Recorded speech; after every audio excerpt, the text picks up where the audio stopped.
はい、それでは劇チャンネルスタートします。今日はですね、ミニ四駆、手塚限定レギュレーションではありますが、BMAX ローエンドクラス、今までレッツ&ゴークラスという形でね、レッツ&ゴーの方でアニメとかね、そのもろもろ出てたやつをボディに乗せてという形になっておりましたが、来年度、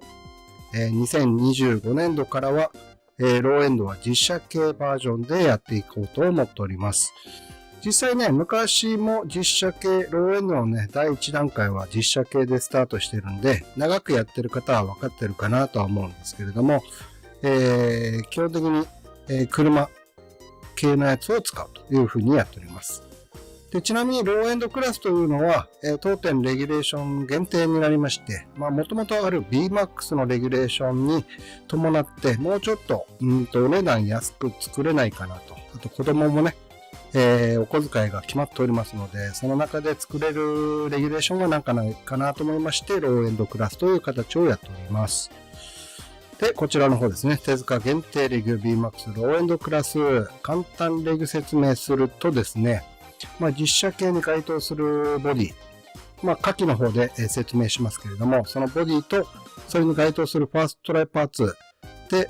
これレブチューンモーター積んで GO っていうのは基本的に大人も含めてと、大人ですね。大人含めてレブチューンという形になってます。これが簡単レギュ説明ですね。ファーストトライパーツとか、そういったものもね、タミヤさんで、推奨している入り口になるやつが、大体それで、ベアリングルールを使わなければね、それだけでもう OK ですので、一応簡単レギュ説明という形で、こういう形でまず1個作っております。なぜこうやってやってるかというと、細かくやるとね、なぜ文章長くなっちゃうので、まずこれで、まず入り口として、のレギュレーションとして分かりやすく簡単レギュ説明という形にしております。で、こちらに詳しいレギュという形になっております。基本 BMAX レギュなんですが、以下を気をつけてくださいと。ボールベアリング類禁止。お値段高いですからね。要は高いものはできるだけ禁止になっておりますので、ボールベアリング類、ギアに入れる車軸ともに、あとローラーともに、ボールベアリングがついているものはダメです。で、これもね、それに付随する形ですね。壁に触れるローラーはオールプラローラー。要はベアリングが軸についていない、ただ単に外側が全部プラスチックになっているローラーを使うと。で、カーボンプレート。これもね、お値段が高いので、お値段が高いやつは禁止になっているので、FRP という形ですね。一部ね、アルミプレートは OK にしております。で、これ大人の方のレギュレーションになっておりますが、ノーマルかレブチューンモーター限定という形になっております。で、特別レギュ、子供優遇ですね。で、昨年までというか、前まではですね、中学生以下はトルクチューンでやってたんですけども、中学生以下はチューン系すべて OK。だから今回アトミックチューン解禁になっております。で、結構ね、やっぱり子供の方が早いんですけども、それでもね、後半、ちょっと前まではレブチューンが全然トルクに勝てなかったんですが、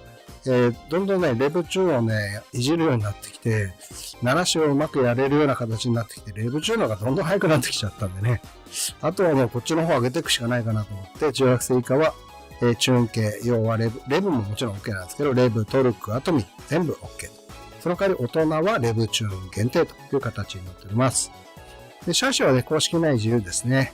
で、ボディ、実写系プラボディ、ポリカが禁止になります。こちら気をつけてください。使用可のボディは下の方にありますね。で、ボディ形状がわかる範囲での軽量化は OK です。一応ですね、マスダがついたりとかする部分を取ったりとかする部分もね、結構 OK にはしておりますので、一番大事なのは、すべて終わった段階で、最低重量 18g 以上あれば OK という形になります。これ、レースの時にね、私使ってる軽量のやつはもう、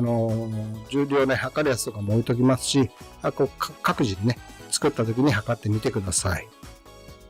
で、その他は BMAX レギュに、順次でのポン付けの改造は OK という形になっております。で、今実写、系の使用可のボディが、羅列でなっております。一応新しいのも含めて、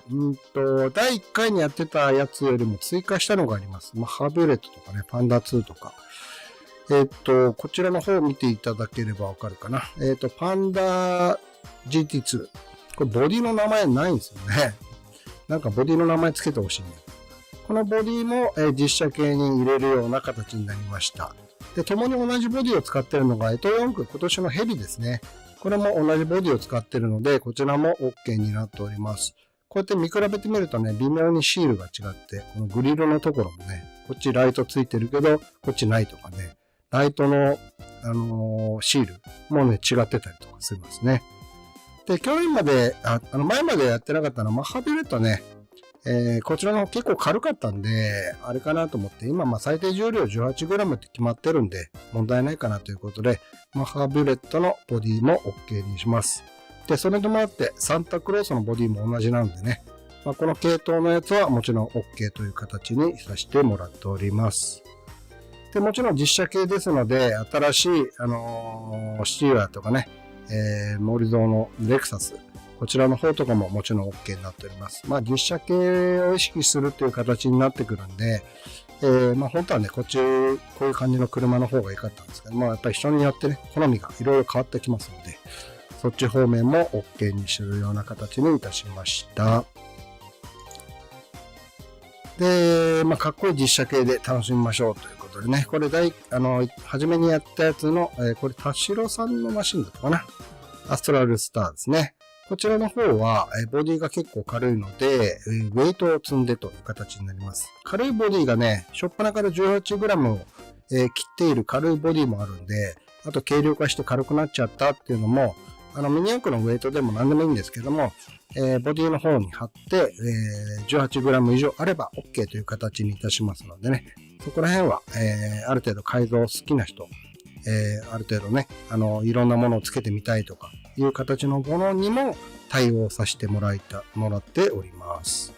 あとはローラーはね、プラローラーという形になっておりますので、そこら辺も踏まえて、大人はレブチューンなのでね、もともとレッツ&ゴーで使っていたシャーシをそのまま実写系のボディに乗っけるっていう形でも全然対応できると思いますのでね、そういう感じで、今回はね、実写系でしばらく、半年ぐらいかな、やっていこうかなと思っております。クラス分けとかもね、来年度、2025年度から行ってやるんですけれども、そちらの方はね、別の動画にしたいなと思っておりますので、その動画の方はまた別で、クラス分けはね、今回は、手塚限定レギュ BMAX ローエンドクラスの、実写系ね、こちらの方のレギュレーションの話をさせていただきました。それではまたよろしくお願いいたします。